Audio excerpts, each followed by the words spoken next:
Bienvenue dans cette nouvelle vidéo EasyPitch. Aujourd'hui, nous allons vous présenter les nouveautés du logiciel Microsoft Whiteboard, disponible sur tous les écrans EasyPitch sous Windows. Ces nouveautés incluent des nouveaux outils concernant la visioconférence, mais aussi les outils de présentation et même des outils d'interaction.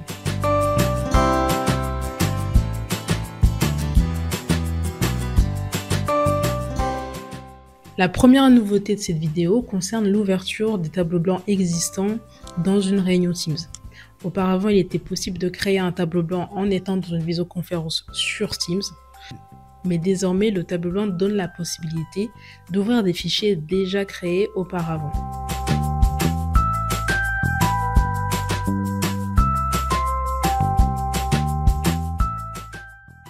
Et deuxième point en lien avec cette première nouveauté, c'est le fait de pouvoir annoter sur le tableau blanc pendant la réunion. Évidemment, en tant qu'hôte, vous avez tout à fait la possibilité d'annoter sur votre propre fichier tableau blanc, mais désormais, vous pouvez aussi faire participer tous les invités à la visioconférence et les faire interagir à distance sur le tableau blanc.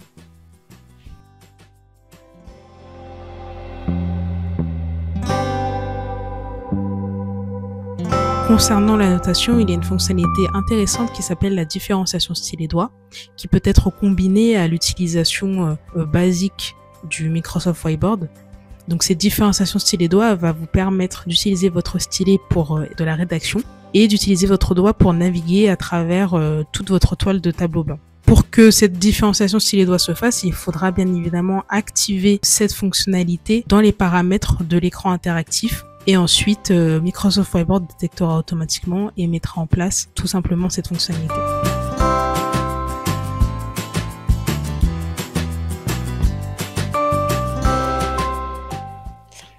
Une différence majeure avec l'ancienne version de Microsoft Whiteboard, c'est l'ajout aujourd'hui de nouveaux templates.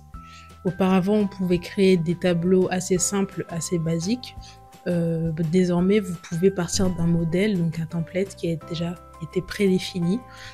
Ces modèles peuvent concerner différents types d'utilisation du tableau. Ça peut être dans un cadre professionnel, éducatif, dans un cadre de jeu aussi, d'atelier. C'est assez diversifié et il y a beaucoup de modèles qui ont été utilisés, donc c'est assez intéressant de pouvoir effectivement exploiter les outils à partir de modèles.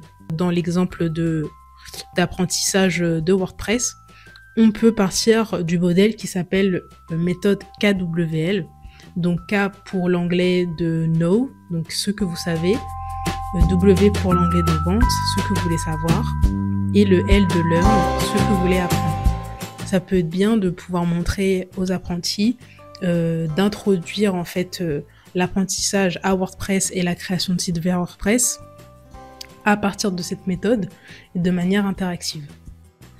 Avec l'ajout de templates vient aussi la personnalisation du fond d'écran. On peut désormais changer l'aspect de la toile dans la couleur, dans les motifs. Donc choisir par exemple d'avoir une surface pointillée, une surface totalement vierge ou une surface rose, bleue. C'est assez intéressant.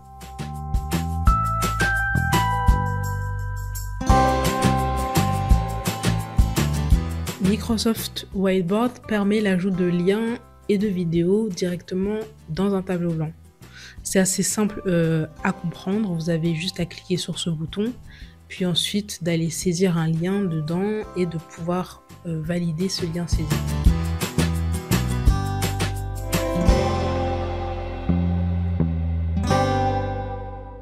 Un nouvel ajout très pratique à ne pas négliger dans cette nouvelle version du tableau blanc, c'est le navigateur intégré.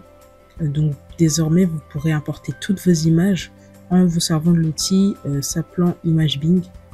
Donc vous arrivez juste à saisir le texte nécessaire pour chercher votre image et une fois trouvé, vous pourrez directement l'insérer dans votre tableau blanc à l'aide juste du bouton insérer. Donc c'est assez explicite. Plus besoin de fermer le tableau blanc ou d'ouvrir un navigateur à côté ou même d'enregistrer au préalable toutes vos images.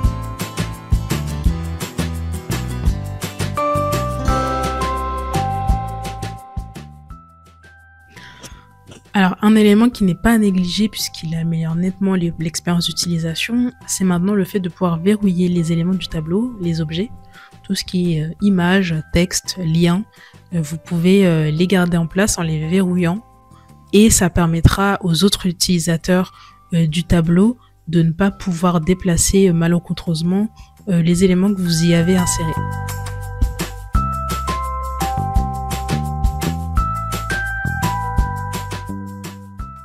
Une autre nouvelle fonctionnalité à cette version du tableau blanc, c'est le fait de pouvoir ajouter des sondages formes en tant que composant loop. Donc pour ce faire, vous allez simplement devoir cliquer sur la barre d'outils qui se trouve juste ici et ensuite ouvrir l'outil forme, donc sondage, et remplir avec les questions que vous le souhaitez. Donc vous pouvez évidemment partager ce sondage avec tous les utilisateurs connectés au tableau blanc pour qu'ils puissent chacun répondre à ce sondage.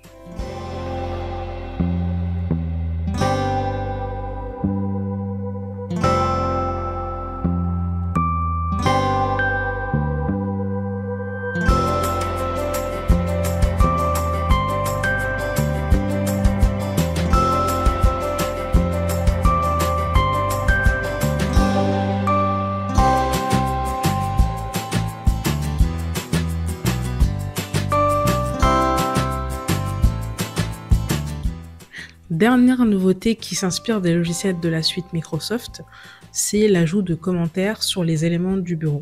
Donc à l'instar de Microsoft Word ou PowerPoint, vous pouvez désormais ajouter des commentaires sur tous les éléments du bureau, les vôtres, y compris ceux évidemment de vos utilisateurs connectés sur le tableau blanc. C'est la fin de cette vidéo sur les nouveautés de Microsoft Whiteboard. Nous vous remercions de l'avoir suivi et nous vous disons à bientôt sur la chaîne EasyPitch.